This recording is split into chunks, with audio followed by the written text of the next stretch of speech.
اسرائیلی فوجوں نے 25 رمضان المبارک کی رات کو مسجد اقصیٰ کے اندر گھس کر جو تشدد کیا، وہاں سے یہ مسئلہ آغاز ہوا۔ تاریخ میں اس کی جڑیں بہت دور تک جاتی ہیں۔ لگ بھگ یہودیت اور یہودیوں کی تاریخ اور یروشلم کے اندر جو کچھ حالات و واقعات ہوتے رہے وہ 3000 سال پیچھے جاتے ہیں۔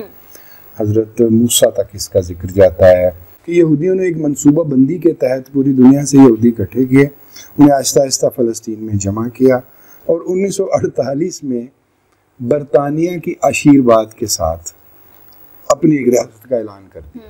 دوسری جنگ عظیم کے بعد جب برطانیہ اپنے مقبوضہ علاقے جلدی آزاد کر رہا تھا، 1947 میں پاکستان آزاد ہوا، تو 1948 میں اس نے فلسطین کا علاقہ آزاد کیا، تو 1948 میں اسرائیل قائم ہوا۔ 1948 سے پہلے دنیا میں کوئی اسرائیلی یعنی یہودی ریاست موجود نہیں تھی۔ عرب ممالک میں سے کئی ممالک نے تو اسرائیل کو باقاعدہ تسلیم کر رکھا ہے، وہ اسے سمجھ لیں کہ ایک جائز ریاست تسلیم کرتے ہیں۔ اس نے شام سے گولان کی پہاڑیاں چھین لی، اس نے مصر سے صحرائے سینا چھین لیا، اس نے لبنان کا بہت بڑا علاقہ چھین لیا۔ اگر آپ دیکھیں تو 2-4 ماہ پہلے متحدہ عرب امارات نے اسرائیل کو تسلیم کیا ہوا ہے، ترکی اسرائیل کو تسلیم کرتا ہے جو کہ ایک بڑا چیمپئن مسلمان ملک ہے۔ امن کو سب سے بڑا خطرہ جو ہے وہ یہودی بستیوں سے، انہیں جیوش سیٹلمنٹس کہتے ہیں، یعنی جو بھی اسے ایریا نظر آتا ہے وہ وہاں پہ یہودی فلسطینیوں کو کے مکان گرا دیتا ہے اور وہاں پہ یہودی بستی کی تعمیر شروع کر دیتا ہے۔ اور پوری دنیا سے ابھی بھی یہودیوں کی امیگریشن کا عمل پچھلے 70-80 سال سے یہ عمل جاری ہے۔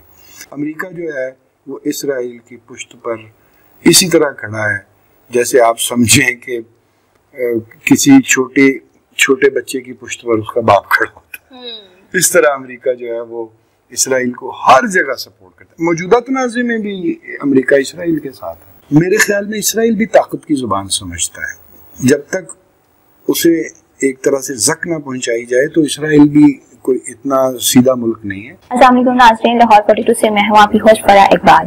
ناظرین، آج کا ہمارا پروگرام مسئلہ فلسطین پر ہے۔ ہمارے ساتھ جو مہمان موجود ہیں میجر ریٹائرڈ شہزاد نیت صاحب ہے، اور ان سے بات کریں گے مسئلہ فلسطین کے بارے میں۔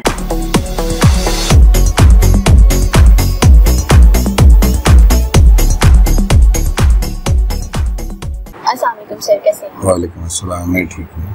بہت شکریہ آپ ہمارے پروگرام میں تشریف لائے۔ فلسطین کے موجودہ حالات کے بارے میں تو آپ واقف ہیں سر، اور آج کا ہمارا ٹاپک بھی جو ہے فلسطین پر ہی ہے۔ آپ ہمارے ناظرین کو بتائیں کہ اس وقت فلسطین میں کیا ہو رہا ہے اور وہاں کی موجودہ صورتحال کیا ہے؟ موجودہ صورتحال تو سب کے سامنے ہے، جو ہمیں مختلف میڈیا آؤٹلیٹس کے ذریعے پتہ بھی چل رہی ہے کہ اس وقت اسرائیلی فوج اور اسرائیلی ایئر فورس بڑی شدید اور وحشیانہ بمباری کر رہے ہیں غزہ کے اوپر، جس میں بہت زیادہ ڈیمیج ہو رہا ہے، عمارتیں تباہ ہو رہی ہیں اور قیمتی جانیں ضائع ہو رہی ہیں، فلسطینیوں کی، مسلمانوں کی، عربوں کی، اور اس میں خواتین اور بچے بھی شامل ہیں۔ اس کے جواب میں جو حماس ہے، جو فلسطینیوں کی ایک تنظیم ہے، ایک مسلح جدوجہد کی تنظیم ہے حماس، وہ راکٹ پھینک رہی ہے اسرائیل کے اوپر، اور وہ راکٹ اب تک اس نے کوئی 1200-1300 کی تعداد میں پھینکے ہیں۔ ان راکٹ سے اسرائیلی شہروں میں کچھ نقصان بھی ہوئے ہیں، لیکن یہ نقصان اور جو اسرائیلی جیٹ طیاروں کی بمباری سے غزہ میں نقصان ہو رہا ہے اس کا کوئی موازنہ نہیں ہے۔ غزہ میں بہت زیادہ نقصان ہو رہا ہے، حتیٰ کہ اسرائیل نے میڈیا کے اوپر حملہ کر دیا ہے۔ وہ عمارت جس میں میڈیا کے لوگ رہتے تھے اس عمارت کو بھی تباہ کر دیا۔ پھر اقوام متحدہ کی ایک پناہ گاہ کے اوپر حملہ کیا ہے، جس میں جو ڈسپلیس ہو جاتے ہیں، جو عارضی مہاجرین رہ رہے ہوتے ہیں، ان کو نقصان پہنچا ہے۔ تو موجودہ صورتحال تو کافی افسوسناک اور کربناک ہے، جس میں فلسطینیوں کا جانی نقصان بہت زیادہ ہو رہا ہے، اسرائیلیوں کا خاصا کم ہو رہا ہے۔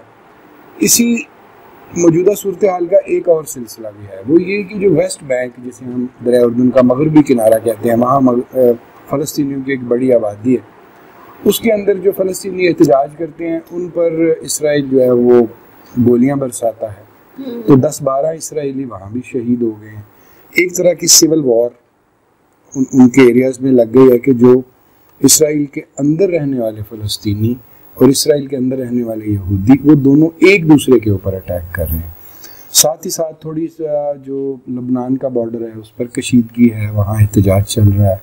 اور اسرائیل نے بتایا ہے کہ شام کی طرف سے بھی مجھ پر 3 راکٹ فائر کیے گئے اور لبنان کی طرف سے بھی 3 راکٹ فائر کیے گئے. تو موجودہ صورتحال یہ ہے کہ یہ اسرائیل ہے، یہ غزہ ہے، غزہ سے راکٹ اسرائیل پر آ رہے ہیں اور اسرائیل سے جو ایئر فورس ہے وہ بمباری کر رہی ہے غزہ کے اوپر. غزہ میں فلسطینی ہیں، حماس کی تنظیم وہاں پر یہ راکٹ پھینک رہی ہے. ساتھ ہی لبنان کی جانب سے اور شام کی جانب سے کچھ راکٹس آ رہے ہیں، کچھ احتجاج ہو رہا ہے. اور مغربی کنارہ جہاں فلسطینیوں کی ایک بہت بڑی آبادی ہے وہاں پر بھی کشیدگی پائی جاتی ہے.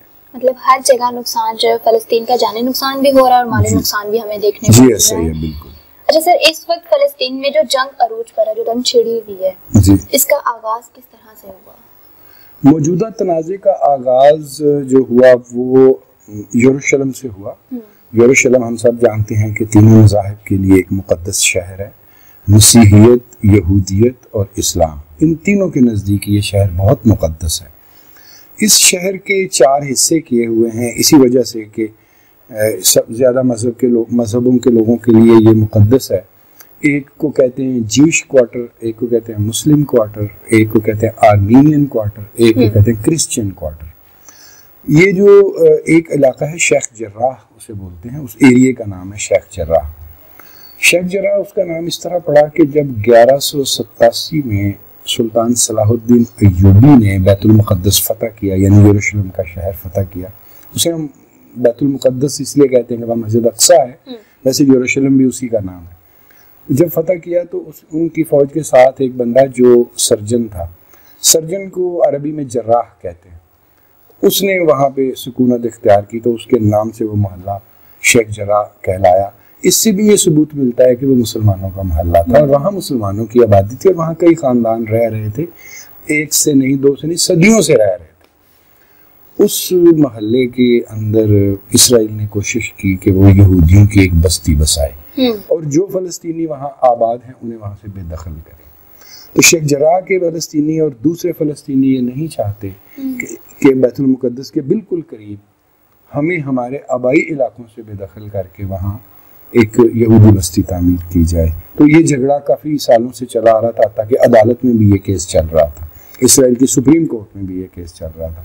تو 25 رمضان المبارک کو پروگرام یہ تھا کہ نماز تراویح کے بعد کچھ لوگ مسلمان اکٹھے ہو کر احتجاج کریں گے اس مسئلے پر. لیکن 25 رمضان کو اسرائیلی فوجوں نے مسجد اقصیٰ کے اندر داخل ہو کر بوٹوں سمیت جو وہاں لوگ نماز پڑھ رہے تھے ان پر ایک ہوتا ہے گولیاں ہوتی ہیں جو اوپر ربر ہوتا ہے اور نیچے اسٹیل ہوتا ہے، اسے ربرائزڈ اسٹیل بلٹس بولتے ہیں. تو وہ والی فائر کی. پھر ایک سٹن گرینیڈز ہوتے ہیں جو بہت زیادہ دھماکہ کرتے ہیں اور انسان کے حواس کو تھوڑی دیر کے لیے مختل کر دیتے ہیں، وہ والے گرینیڈ فائر کیے جس سے کافی فلسطینی زخمی بھی ہوئے، پھر انہیں گھسیٹ کے باہر نکالا. دیکھیے ہم ایک مہذب دنیا میں رہتے ہیں، عبادت گاہوں پر حملے کا تو کوئی دین، کوئی مذہب، کوئی اخلاقیات، کوئی قانون، کوئی بھی اس کی اجازت نہیں دیتا. تو یہ مسئلہ شروع ہوا شیخ جراح کے لیے احتجاج کو روکنے کے لیے اسرائیلی فوجوں نے 25 رمضان المبارک کی رات کو مسجد اقصیٰ کے اندر گھس کر جو تشدد کیا، وہاں سے یہ مسئلہ آغاز ہوا. پھر 26-27 رمضان کو بھی اسی طرح ہوا. اس کے بعد پھر انہوں نے غزہ پر حملے شروع کر دیے. اس کے جواب میں پھر حماس نے اسرائیل پر راکٹ پھینکنے شروع کر دیے. تو یہ جنگ ابھی تک جاری ہے. سر آپ ہمیں بتائیے کہ ہمارے ناظرین میں سے بہت سے ناظرین ایسے ہیں جو فلسطین کی تاریخ کو نہیں جانتے ہیں، آپ اس کے بارے میں ہمارے ناظرین کو کیا کہنا چاہیں گے؟ فلسطین کا مسئلہ خاصا پیچیدہ ہے اور تاریخ میں اس کی جڑیں بہت دور تک جاتی ہیں. لگ بھگ یہودیت اور یہودیوں کی تاریخ اور یروشلم کے اندر جو کچھ حالات و واقعات ہوتے رہے وہ 3000 سال پیچھے جاتے ہیں. حضرت موسیٰ تک اس کا ذکر جاتا ہے، جب بابل کا ایک بخت نصر نامی بادشاہ بہت سارے یہودیوں کو غلام بنا کر بابل میں لے گیا.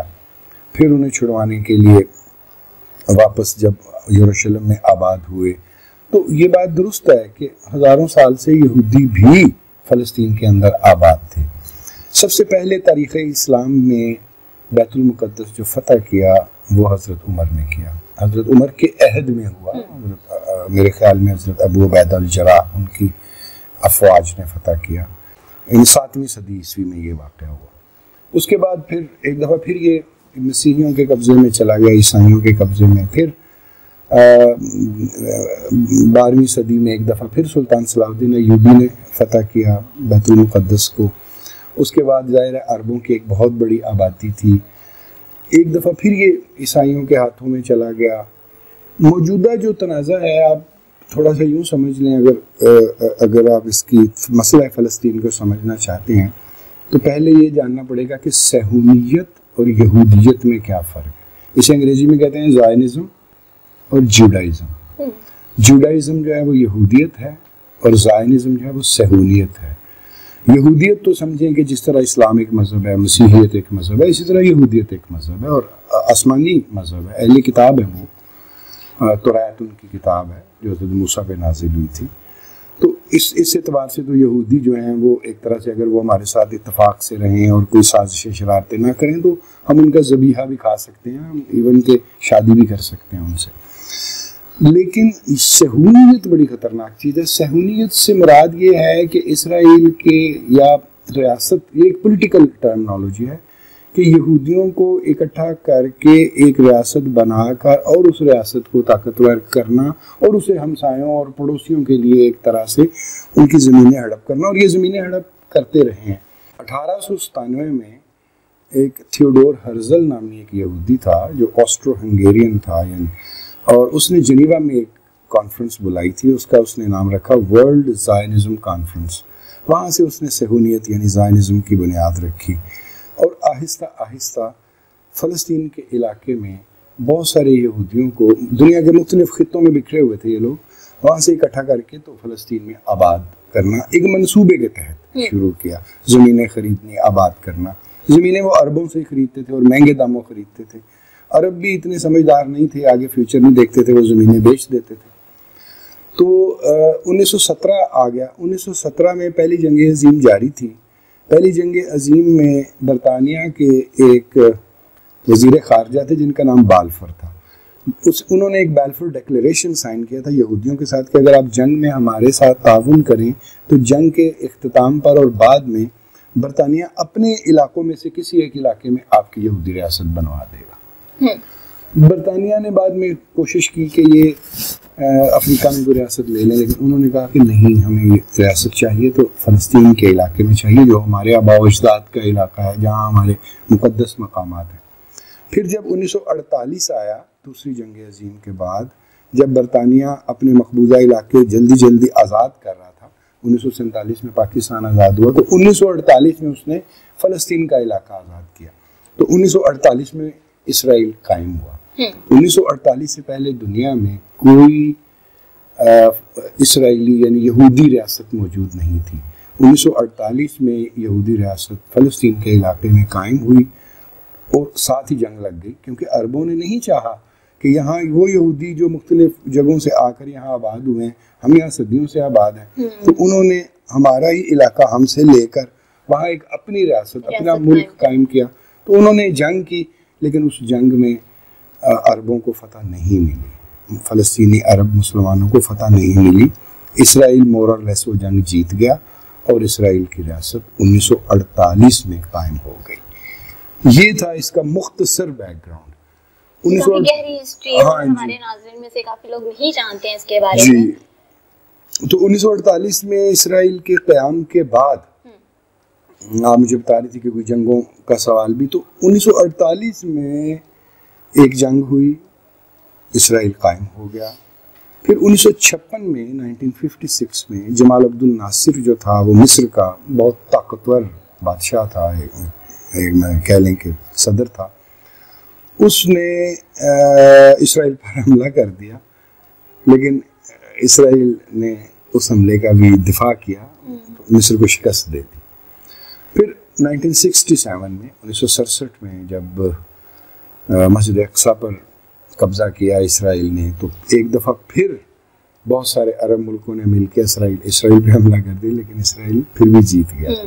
پھر 1973 میں ایک عرب اسرائیل وار ہوئی، عرب اسرائیل جنگ ہوئی، اس میں پھر کئی 4-5-6 ملک مل کر اسرائیل پر حملہ آور ہوئے۔ اچھا، ان جنگوں کے نتیجے میں ہوا کیا کہ اسرائیل مزید علاقے لیتا چلا گیا۔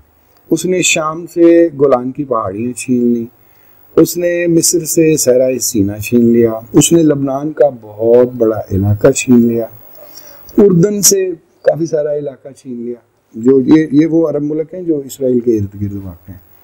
1973 کے بعد پھر 1984 میں لبنان کے ساتھ ایک بڑا تنازع ہوا اور اسرائیل نے بڑی ظالمانہ بمباری کی صابرہ اور شتیلہ کے کیمپوں پر جو لبنان میں تھے، اور سینکڑوں ہزاروں کی تعداد میں فلسطینی مرد، عورتیں، بچے وہ جل کر تباہ۔ وہ نیپام بم ہوتا ہے جو جہاں گرتا ہے وہاں آگ لگا دیتا ہے، نیپام بم، اس نے نیپام بم گرائے، اور وہ بھی ریفیوجی کیمپس پر۔ تو اسرائیل کی ظالمانہ کارروائیوں کی اور حرکتوں کی تو ایک بڑی لمبی تاریخ ہے۔ امن پتہ نہیں کب قائم ہوگا، لیکن اس کے لیے ظاہر ہے اسرائیل کو کافی کچھ کرنا پڑے گا امن قائم کرنے کے لیے، کہ وہ اپنی اس طرح کی جو جسے کہتے ہیں نا ڈسپروپورشنیٹ فورس، یوز آف فورس، یعنی طاقت کا ایک اندھا دھند استعمال، جس میں کوئی اسے پرواہ نہیں کہ بچے، عورتیں، مرد، بے گناہ سویلین، میڈیا والے، کوئی بھی ہو رہا ہے۔ تو موجودہ دور میں بھی یہی ہو رہا ہے۔ 2006 میں بھی جنگ ہوئی تھی ایک حزب اللہ کی اور اسرائیل کی، اس میں بہرحال حزب اللہ کا پلہ بھاری رہا تھا اور اسرائیل اپنے مقاصد حاصل نہیں کر سکا تھا جنگ کے۔ تو یہ اس کی ایک مختصر تاریخ ہے کہ یہودیوں نے، مگر ایک جملے میں اگر آپ مجھے کہیں نا اپنے ناظرین کے لیے سادہ بات، کہ یہودیوں نے ایک منصوبہ بندی کے تحت پوری دنیا سے یہودی اکٹھے کیے، انہیں آہستہ آہستہ فلسطین میں جمع کیا، اور 1948 میں برطانیہ کی آشیرواد کے ساتھ اپنی ایک ریاست کا اعلان کر دیا۔ جب ریاست بن گئی تو عربوں نے بڑی کوششیں کی کہ یہ ریاست ختم ہو جائے، کیونکہ یہ ناجائز ریاست ہے۔ بہت سارے ممالک اسرائیل کو تسلیم نہیں کرتے، پاکستان بھی اسرائیل کو تسلیم نہیں کرتا، تو لیکن یہ ریاست نہ صرف موجود ہے بلکہ بڑی پاورفل، ملٹری طور پہ بڑی پاورفل ریاست ہے۔ اچھا سر، اسرائیل فلسطین کا جو تنازع ہے، عرب ممالک اور اسرائیل تعلقات کا مستقبل کیا دیکھتے ہیں آپ؟ عرب ممالک میں سے کئی ممالک نے تو اسرائیل کو باقاعدہ تسلیم کر رکھا ہے، وہ اسے سمجھ لیں کہ ایک جائز ریاست تسلیم کرتے ہیں۔ 1979 میں صدر انور سادات اس وقت وہاں مصر کا صدر تھا، تو کیمپ ڈیوڈ میں معاہدہ ہوا تھا 1979 میں، 1979 میں، تو مصر نے اسرائیل کو تسلیم کر لیا تھا، اور اس کے بدلے میں اسرائیل نے مصر کو جو صحرائے سینا کا علاقہ وسیع و عریض، وہ جو چھینا تھا جنگ سے، وہ واپس کر دیا تھا۔ مصر نے بھی تسلیم کر رکھا ہے اسرائیل کو، اردن نے بھی تسلیم کر رکھا ہے اسرائیل کو۔ اگر آپ دیکھیں تو 2-4 ماہ پہلے متحدہ عرب امارات نے اسرائیل کو تسلیم کیا ہوا ہے، ترکی اسرائیل کو تسلیم کرتا ہے جو کہ ایک بڑا چیمپئن مسلمان ملک ہے، باقاعدہ ان کے سفارتی تعلقات ہیں۔ انڈیا نے تسلیم کر رکھا ہے اسرائیل کو، اور بہت سارے ممالک نے، لیکن کچھ ممالک ایسے جیسے سعودی عرب ہے، اس نے تسلیم نہیں کیا، پاکستان نے تسلیم نہیں کیا، ایران نے تسلیم نہیں کیا، اور بھی کئی ممالک ہیں۔ تو عرب اور اسرائیل کا جو مستقبل ہے تعلقات کا، اس کا بہت زیادہ انحصار فلسطین کے مسئلے کے حل کے اوپر ہے۔ اگر فلسطین کے مسئلے کا کوئی حل نکلتا ہے، یا پھر حتیٰ کہ نکلتا ہوا نظر بھی آتا ہے، تو عرب ملکوں کے ساتھ اور مسلمان ملکوں کے ساتھ اسرائیل کے تعلقات بہتر ہوئے۔ سر، آپ کے خیال میں جو موجودہ جنگ ہے، اس کا نتیجہ کیا نکلے گا؟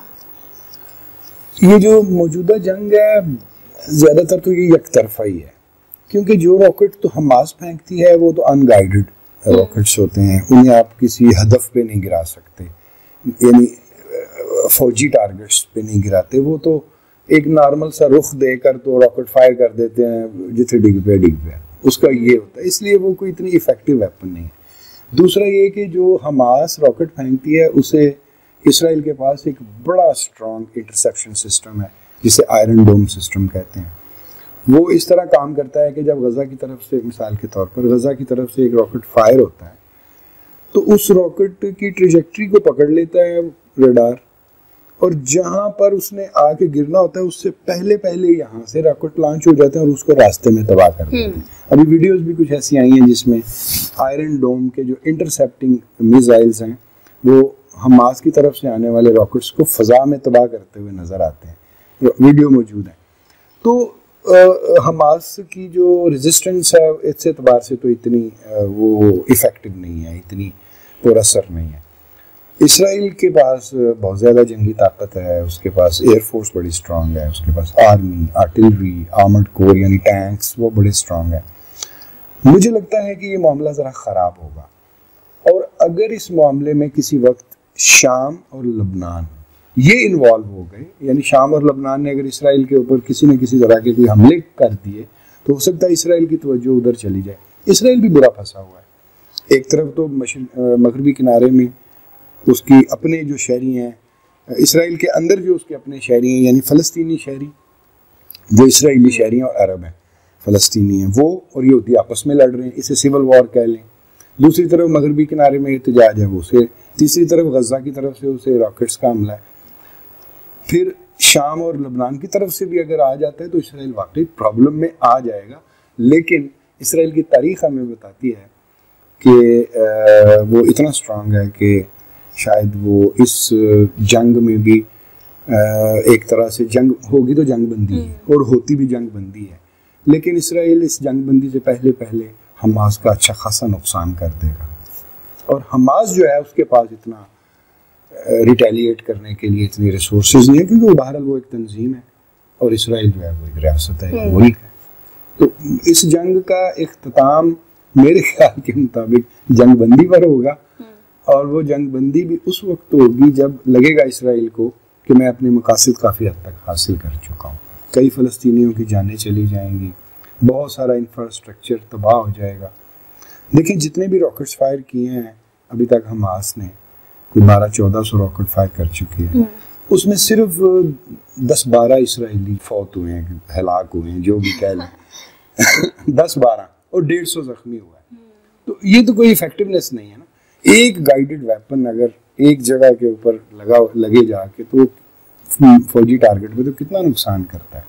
تو میرا خیال ہے کہ یہ جنگ جو ہے وہ اقوام متحدہ کی جنگ بندی پر ہی ختم ہوگی. سر آخری کوشچن کہ مسئلہ فلسطین کا مستقل حل کیسے ممکن ہے؟ ساری دنیا یہ چاہتی ہے کہ مسئلہ فلسطین کا کوئی مستقل حل نکلے. مسلمان ممالک بھی چاہتے ہیں، ایون دنیا کے جو امن پسند ملک ہیں سارے یہ چاہتے ہیں، لیکن اس مسئلے کا حل اتنا آسان اور سادہ نہیں ہے. میرے نزدیک 2 ریاستی حل، اسی سے قیام امن ممکن ہے. 2 ریاستی حل سے میری مراد یہ ہے کہ 1967 کے بارڈرز کے مطابق ایک فلسطینی ریاست ہو جو آزاد ہو، خود مختار ہو اور طاقتور بھی ہو، اور ایک اسرائیلی ریاست ہو جو یہودیوں کی ہو. وہ دونوں ریاستیں امن کے ساتھ، جس طرح دنیا جہان میں کتنے ہی ملک ہیں جو امن سے رہ رہے ہیں، تو یہ لوگ امن سے رہیں. امن جو ہے وہ ہی اس مسئلے کا مستقل حل ہے، لیکن یہ مجھے مستقبل قریب میں ہوتا نظر نہیں آ رہا. کیوں؟ اس لیے کہ اسرائیل جو ہے وہ لگاتار امن کو سب سے بڑا خطرہ جو ہے وہ یہودی بستیوں سے، انہیں جیوش سیٹلمنٹس کہتے ہیں، یعنی جو بھی اسے ایریا نظر آتا ہے وہ وہاں پہ یہودی فلسطینیوں کو کے مکان گرا دیتا ہے اور وہاں پہ یہودی بستی کی تعمیر شروع کر دیتا ہے. اور پوری دنیا سے ابھی بھی یہودیوں کی امیگریشن کا عمل پچھلے 70-80 سال سے یہ عمل جاری ہے. تو جیوش سیٹلمنٹس کے ہوتے ہوئے اور اسرائیل جو ایٹراسٹیز کرتا ہے، جو ظلم و ستم کرتا ہے فلسطینیوں پر، اس کے ہوتے ہوئے، اور پھر غزہ کی جب چاہتا ہے ناکہ بندی کر دیتا ہے، اور پھر ایک آبرومندانہ فلسطینی عرب ریاست کے جب تک یہ قائم نہیں ہوتی تو امن قائم نہیں ہوگا. اور ایسا ہوتا ہوا مستقبل قریب میں نظر نہیں آ رہا، کیونکہ ان کے اختلافات بہت گہرے ہیں.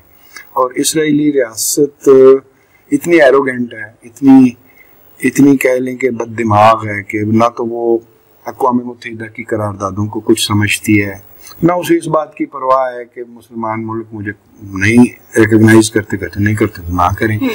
سبب کیا ہے اس کا؟ کہ وہ اپنی جگہ پہ کافی پاورفل ہے اور انہیں امریکہ کی حمایت حاصل ہے. امریکہ جو ہے وہ اسرائیل کی پشت پر اسی طرح کھڑا ہے جیسے آپ سمجھیں کہ کسی چھوٹے بچے کی پشت پر اس کا باپ کھڑا ہوتا ہے. اس طرح امریکہ جو ہے وہ اسرائیل کو ہر جگہ سپورٹ کرتا ہے. موجودہ تنازع میں بھی امریکہ اسرائیل کے ساتھ ہے.